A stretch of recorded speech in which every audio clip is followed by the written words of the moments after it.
열왕기상 19장 9절에서 18절 말씀을 중심으로 회복이라는 제목으로 함께 은혜를 나누고자 합니다. 지난 한 주 참 더웠어요.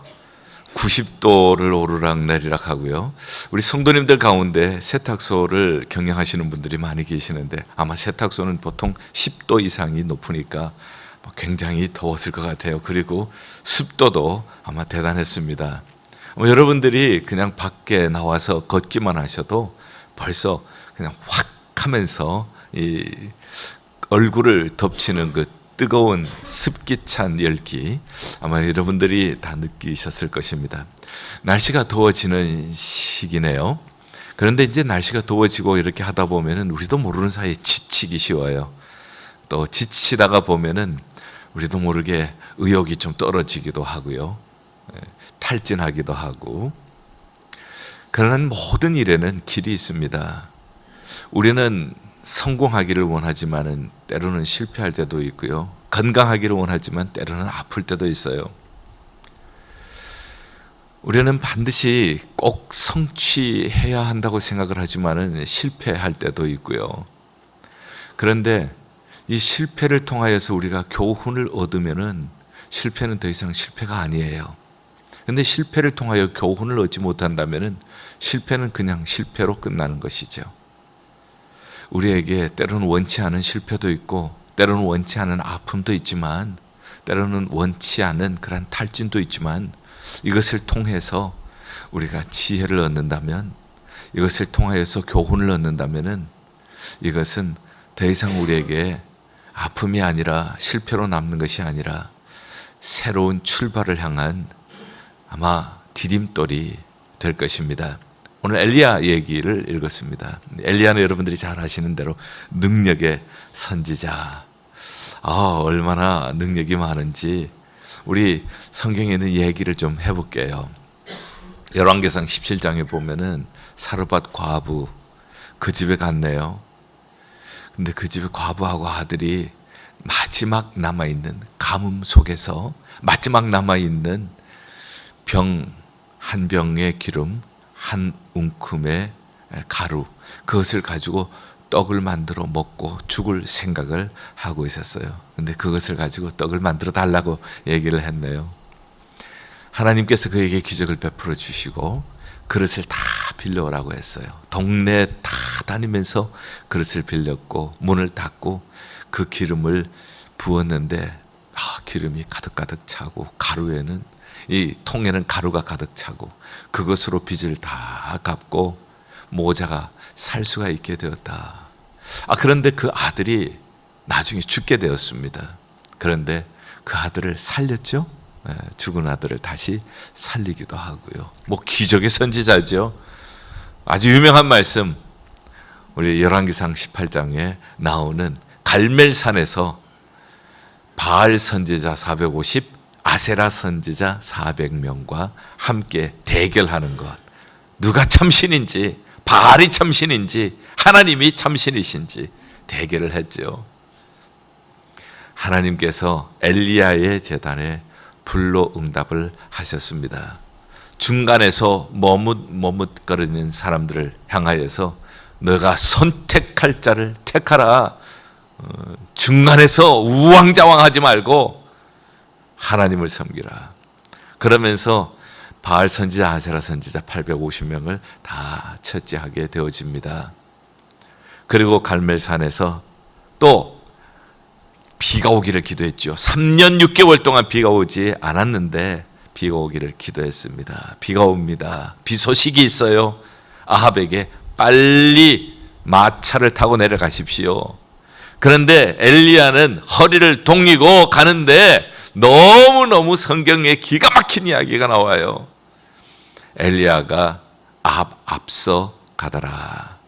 말과 사람이 달리면 누가 이기겠어요? 말이 이기죠. 그런데 엘리야가 말보다가 앞서 가더라는 거예요. 여호와의 능력이 임하심에. 자, 그런데 오늘 말씀은 너무 다른 거예요. 850명을 다 이제 죽이고 났는데 이세벨 가장 북왕국에서 우상 숭배가 바알 숭배가 성행했던 때 아합 왕이 정치적인 이유로 정략 결혼을 합니다. 시돈에 공주를 데리고 오는데 이름이 이세벨이에요. 그런데 바알 신을 얼마나 잘 섬기는지 온통 시집 와서 북왕국을 바알 숭배로 물들여 놓은 사람이에요. 이세벨이 내 선지자를 그렇게 죽였어? 너도 내 선지자의 하나처럼 죽을 줄 알아. 이 이야기 한마디에 그냥 쓰러지는 거예요. 팍 꼬꾸라지는 거예요. 그리고 우리가 읽지는 않았습니다마는 하나님 족합니다. 이제 내 생명을 거두어 주십시오. 19장 4절에는 그렇게 말씀을 하고 있어요. 아니 어떻게 이럴 수가 있을까? 그 능력의 종이 어떻게 이렇게 연약한 모습을 드러낼 수가 있을까? 궁금합니다.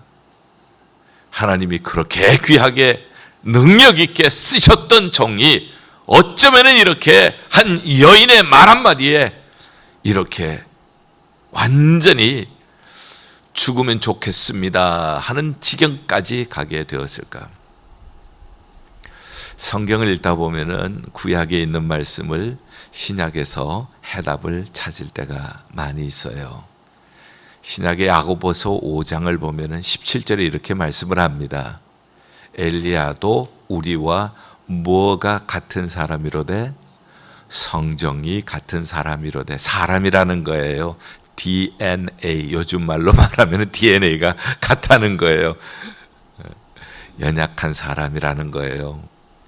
하나님께 붙잡혔을 때는 능력도 발휘하지만 하나님을 놓아버리면은 우리와 똑같은 인간이 될 수밖에 없다는 거예요. 그렇게 능력 있게 역사하셨던 사람도 이렇게 연약한 모습으로 쓰러질 수밖에 없다는 것을 얘기를 해요.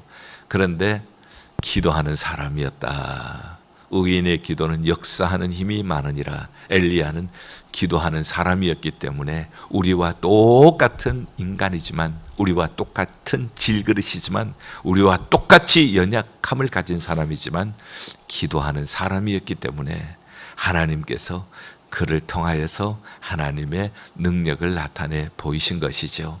아무리 능력 있게 역사하는 주의 종이라도 이렇게 하나님의 주를 놓아버리면은 연약함의 모습을 드러낼 수밖에 없다는 것을 우리에게 보여주는 말씀입니다. 자, 그렇다면은 이제 우리도 왜 이렇게 엘리야가 침체에 빠지게 되었는가를 보면서, 원인이 있으면 결과가 있잖아요.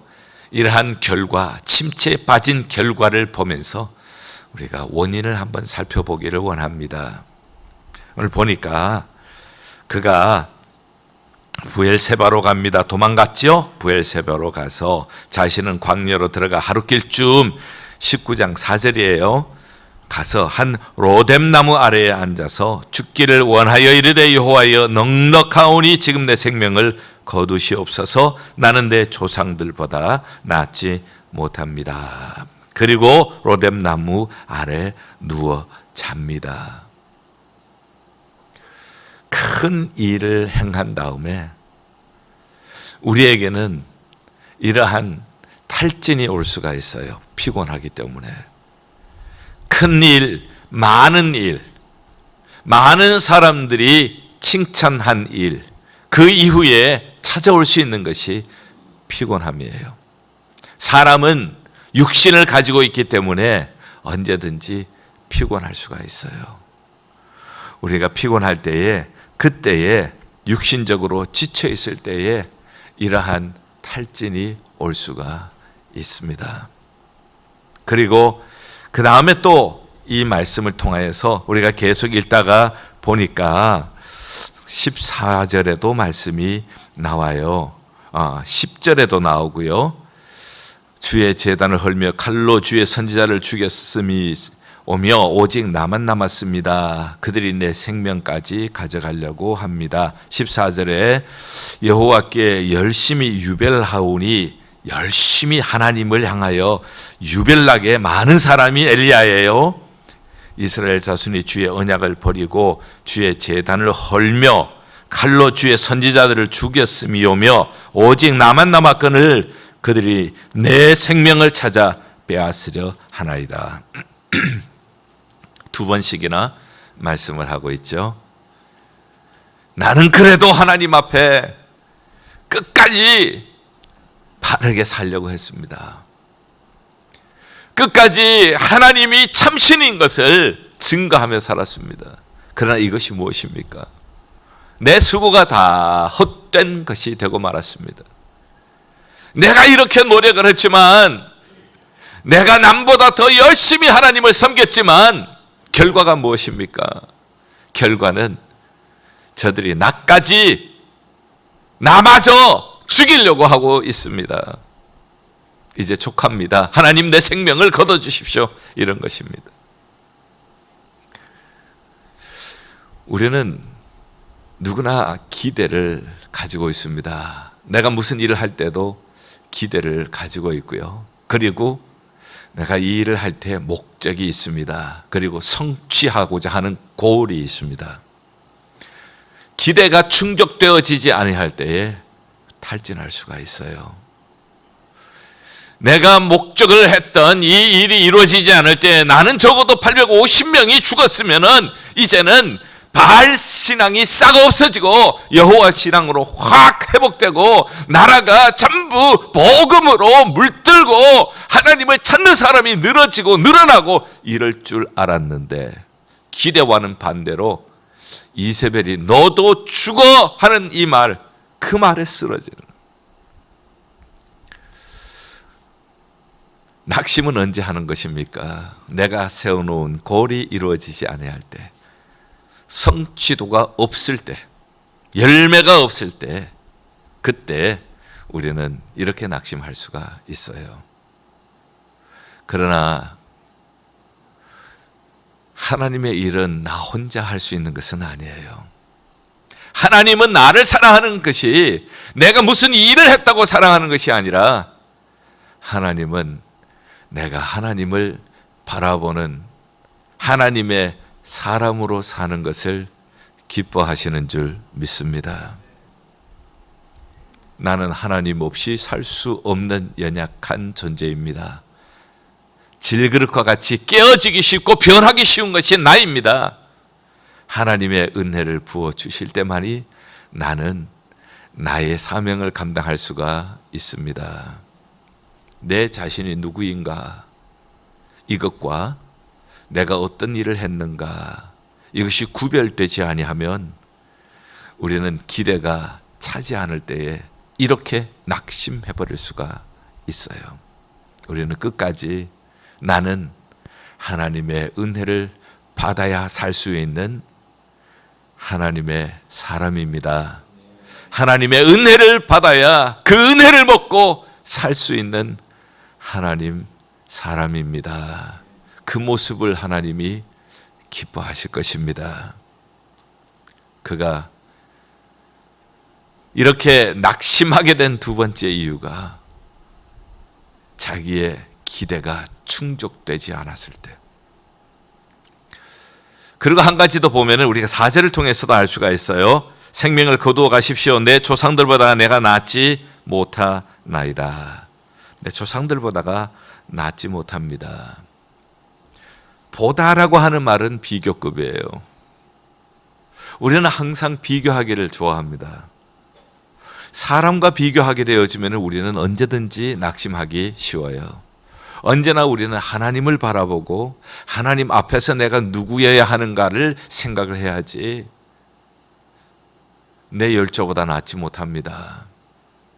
참 위대한 일들도 많이 했습니다. 하나님이 도우셔서 많은 일들도 했어요. 그러나 그것은 다 없어지고 이제 보이는 것은 내가 열조보다 낫지 못합니다. 열등감이라고 불러요. 열등감은 소외감을 가지게 만듭니다. 나는 혼자다 하는 생각을 가지게 만듭니다. 왜 엘리야가 탈진했는가? 과로했어요. 피곤하고 지쳤습니다. 두 번째는 내가 누구인가 보다가 내가 무슨 일을 해야 하는가, 내가 어떤 기대치를 성취해야 하는가, 그것을 먼저 생각을 했는데 그것이 이루어지지 않으니까 가라앉아 버린 거예요. 그리고 세 번째는 열조들과 비교를 하는 겁니다. 다른 사람과 비교를 하는 겁니다. 다른 사람과 비교할 때에 지친 사람은 반드시 열등감에 빠질 수밖에 없습니다. 하나님께서 그동안 나를 통하여 어떤 일을 이루셨는지 그것이 보이지 않고 내가 실패한 것만 보기 때문에, 그러면 하나님께서 어떻게 치료하셨나, 하나님이 어떻게 회복하셨나. 자, 오늘 이 말씀 중요한 말씀입니다. 하나님이 회복하게 하시는 것. 하나님이 회복하게 하실 때에 19장 5절을 보면 로뎀 나무에 자는데 하나님께서 천사를 보냈습니다. 어루만집니다. 그리고 6절을 보니까 숯불에 구운 떡과 한 병 물을 주셨어요. 그것을 먹고 마시고 또 누웠더라. 육신이 피곤할 때는 주무셔야 해요. 잠을 못 자고 계속해서 과로를 하시잖아요. 주무셔야 해요. 그 다음에 여러분들이 이렇게 탈진하고 하면은 먹고 싶지가 않아요. 그러나 우리 육신을 갖고 있는 우리는 먹어야 합니다. 우리는 살아있는 동안은 육신과 영혼이 함께 있어요. 육신이 연약해지면 우리 영혼도 연약해질 수가 있습니다. 정말 믿음이 강한 사람인데도 육신이 연약해질 때에, 육신이 노쇠해질 때에 그의 영혼이 약해지는 모습을 많이 보았습니다. 그래서 잘 드셔야 합니다. 피곤하고 지친 사람이 있으면은 잘 드시도록 도와주셔야 해요. 그래야 회복이 되어집니다. 자야 돼요. 자야 회복되고요. 그 다음에 드셔야 해요. 혼자 못 드시면은 밥을 좀 사 드리세요.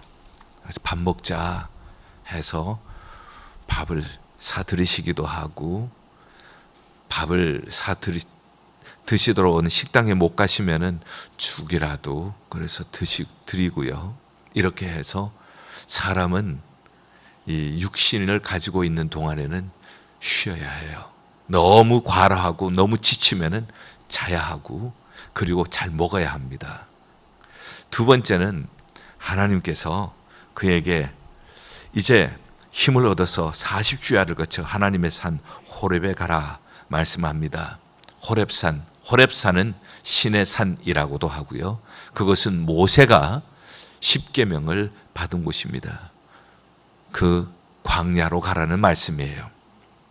그런데 그 곳에 들어가서도, 그 산에서도 9절 보니까 엘리야가 굴에 들어가 거기서 머물더니, 사람이 지치면은 자기가 파놓은 굴 속에 들어가서 나오려고 하지 않아요.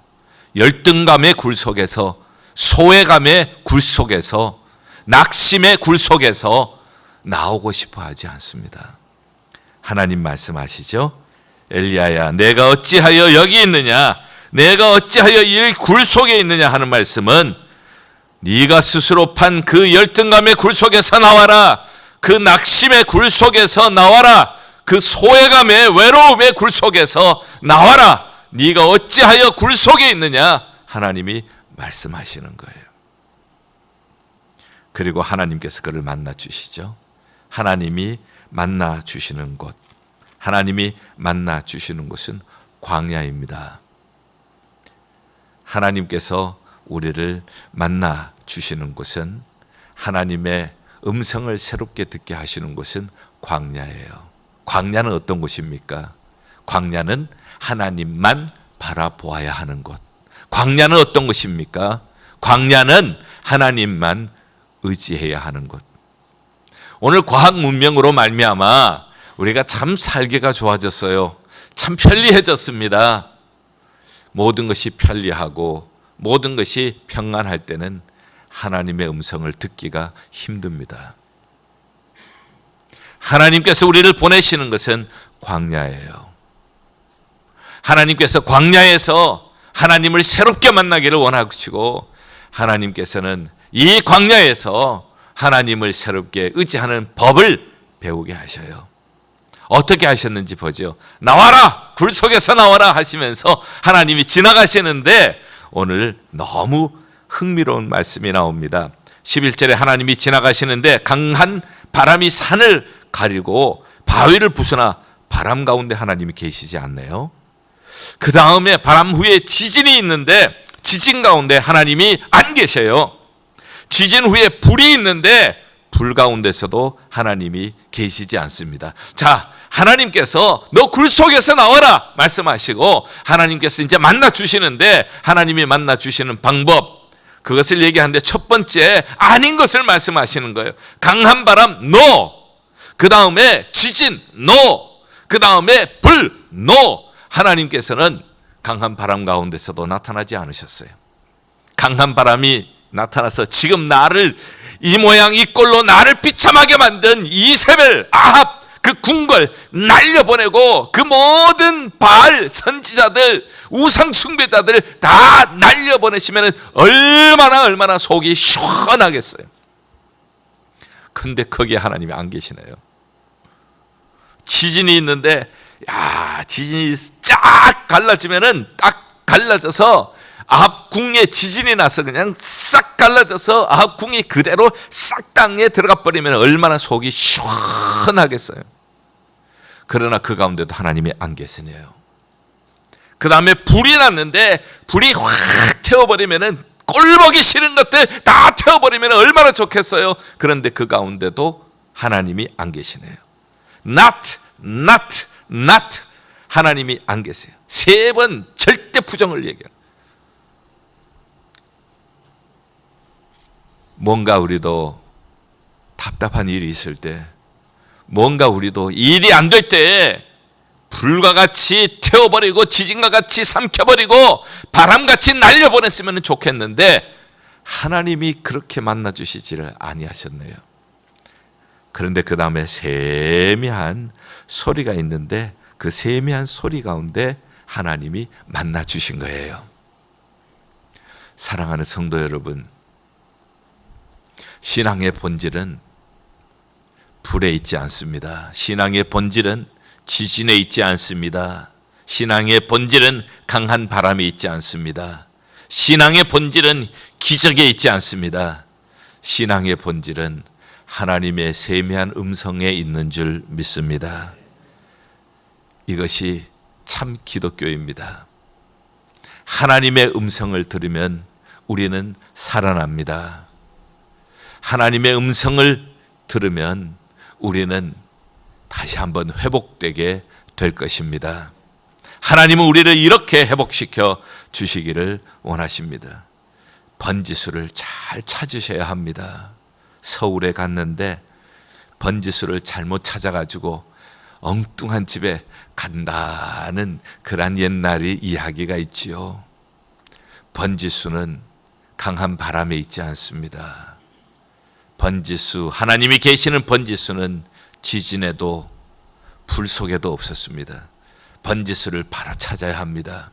어려울 때, 힘들 때, 지쳐 있을 때, 낙심할 때에, 열등감 속에 빠져 있을 때에 번지수를 잘 찾아야 합니다. 사람에게서 찾아서는 안 됩니다.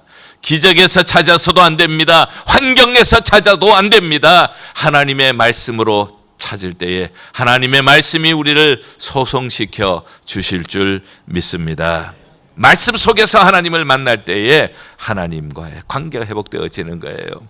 여러분들 힘들고 어려울 때 저는 종종 여러분들에게 말씀드립니다. 고린도전서 10장 13절을 외우시라고요. 사람이 감당할 시험 밖에는 너희에게 당한 것이 없나니 하나님은 너희가 감당치 못할 시험 당함을 허락지 않으시고 시험 당할 즈음에 또한 피할 길을 내사 너희로 능히 감당하게 하시느니라. 어떤 어려움이 있어도요, 이 말씀을 암송하세요. 감당할 시험 밖에는 주시지 않아요. 우리가 정 시험을 못 감당한다면 하나님께서 피할 길을 주실 거예요. 말씀만이 우리를 새롭게 소생시킵니다. 시편 23편 우리가 잘 알죠. 어떤 목사님이 많이 지쳐있는 성도님이 찾아오셨어요. 미국 목사님이신데요. 많이 지쳐있는 상황을 설명을 듣고 내가 약을 지어드릴 테니까 이 약을 아침, 점심, 저녁 하루 3첩씩 꼭 한 달 동안 드십시오 하고 처방을 해 주셨어요. 그래서 목사님이 써주신 처방약을 가지고 집에 와서 열어봤더니 약이 들어있지 않고 구약이 들어있어요. 네. 시편 23편 여호와는 나의 목자시니 내가 부족함이 없으리로다. 그가 나를 푸른 초장에 누이시며 쉴 만한 물가로 인도하시는도다. 내 영혼을 소생시키시며 자기 이름으로 의의 길로 인도하시는도다. 내가 비록 사망의 음침한 골짜기로 다닐지라도 해받음을 두려워하지 않은 것은 주께서 나와 함께 하심이라. 주의 지팡이와 주의 막대기가 나를 안위하시도다. 주께서 내 원수의 목전에서 내게 상을 베푸시고 기름으로 내 머리에 부으셨으니 내 잔이 넘치나이다. 나의 평생의 선하심과 인자하심이 정녕 나를 따르리니 내가 여호와의 집에 영원히 거하리로다. 내 평생에 따라오는 것은 돈이 따라오는 것도 아니고 명예가 따라오는 것도 아니고 인기가 따라오는 것도 아니고 기적이 따라오는 것도 아니고 내 평생에 따라오는 것은 내 평생의 주의 선하심과 인자하심이 정녕 나를 따르리니. 어떤 어려움이 있어도 어떤 낙심할 시간이 있어도 하나님은 나를 떠나지 않습니다. 하나님은 나를 버리지 않습니다. 하나님의 선하심과 인자하심이 항상 나를 지켜주실 줄 믿습니다. 보니까 이거예요. 그래서 하루 3첩씩 드셨네요. 아침에 시편 23편 읽고 암송하시고 점심때 시편 23편, 저녁에 시편 23편 이렇게 하루 3첩을 드셨더니 한 달 후에 깨끗하게 회복되셨다는 말씀을 읽었어요. 사랑하는 성도 여러분, 오늘 말씀을 정리를 합니다. 지치기 쉬운 시대예요. 이 지치기 쉬운 시대에 하나님께서 우리에게 주시는 회복의 말씀을 함께 나누었습니다. 한마디로 결론적으로 얘기하면은 너는 더 이상, 하나님이 이렇게 말씀하시는 것 같아요. 너는 더 이상 나를 위해서 일하지 마. 에? 하나님을 위하여 일하지 말라고요? 하나님이 말씀하시죠. 내가 너를 통하여 나의 일을 할 것이니라. 이것이 하나님께서 오늘 우리에게 주신 음성이에요. 우리를 통하여서 일하실 하나님의 세미한 음성이 여러분들을 회복시키는 복된 주의 음성이 되기를 주님의 이름으로 축원합니다. 기도하겠습니다. 하나님 아버지, 지치기 쉬운 계절이 돌아왔습니다. 하나님의 말씀으로 오늘 우리를 소성케 하여 주시옵소서. 예수 그리스도의 이름으로 기도하옵나이다. 아멘.